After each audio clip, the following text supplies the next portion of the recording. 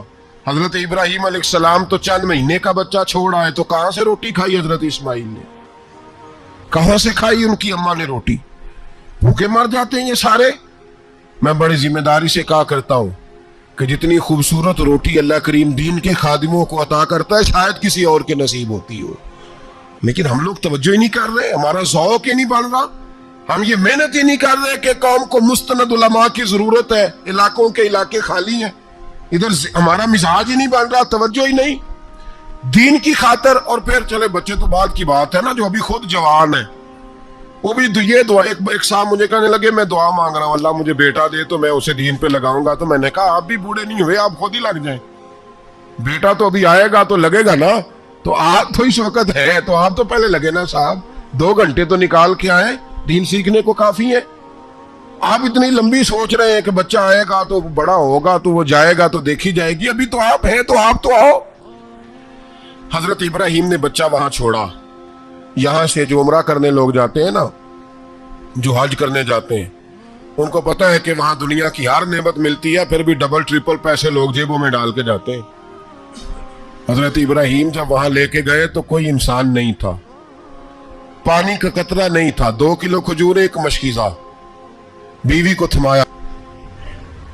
ہمارے گھر میں ہزاروں چیزیں پڑی ہیں، لیکن وہ جو توکل ہے نا وہ ختم ہو گیا ہے۔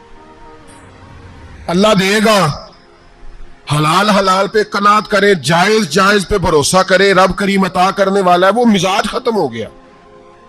حضرت سیدنا ابراہیم علیہ السلام 2 کلو کھجوریں 1 مشکیزہ پانی کا دے کر کے اور وہاں بٹھایا آپ نے اپنے بچے کو اور اپنی زوجہ جناب ہاجرہ کو، اور بٹھا کر کے یہ واپس پلٹنے لگے تو حضرت ہاجرہ سلام اللہ علیہ نے آواز دی، کہا ابراہیم کس کے سہارے پہ چھوڑ کے جا رہے ہو؟ جہاں آب زمزم کا کنواں ہے نا، جو لوگ گئے ہیں جنہوں نے صفا مروہ کی صحیح کی ہے، صفا مروہ سے باہر نکلے نا، سرکار کی ولادت کا مقام ہے، اس جگہ پہ آب زمزم کا کنواں تھا، وہاں حضرت سیدنا ہاجرہ کو بٹھایا، کوئی چیز نہیں، کوئی درخت نہیں، کوئی کھیت نہیں، کوئی پانی نہیں، کوئی کنواں نہیں، وہاں بٹھایا اور بٹھا کر کے نکلنے لگے تو جناب ہاجرہ فرمانے لگی ابراہیم کس کے سہارے پہ چھوڑ کے جا رہے ہو؟ کہنے لگے اللہ کے سہارے پہ۔ تو پاک باز بی بی نے ایک لفظ پوچھا، کہا ابراہیم یہ میرے رب کا حکم ہے، یہ میرے، بس جن کا عقیدہ توحید مضبوط ہو ان کے لیے ایک جملہ کافی ہوتا ہے، یہ میرے اللہ کا حکم ہے۔ تو جناب ابراہیم علیہ السلام فرمانے لگے ہاجرہ ہاں رب کا حکم ہے۔ جب یہ لفظ کہے تو چاہیے تھا نا حضرت ابراہیم تسلی دیتے، تو بی بی صاحبہ تسلی دینے لگی، عرض کرنے لگی ابراہیم اگر اللہ کا حکم ہے تو پھر آپ ہماری فکر نہ کرنا، اگر یہ رب کا حکم ہے تو پھر ہماری فکر نہ کرنا، جس رب نے ہمیں یہاں تک پہنچایا ہے وہ ہمیں کبھی بھی ضائع نہیں فرمائے گا، پھر فکر نہ کرنا۔ حضرت ابراہیم آ گئے، بات آپ نے سنی ہوئی ہے، اشارہ کرنا مقصود ہے۔ 13 سال میں چلے مان بھی لیا جائے بعض روایات کی روشنی میں کہ آتے جاتے بھی رہے، لیکن مکمل دیکھ بھال اپنے بچے کی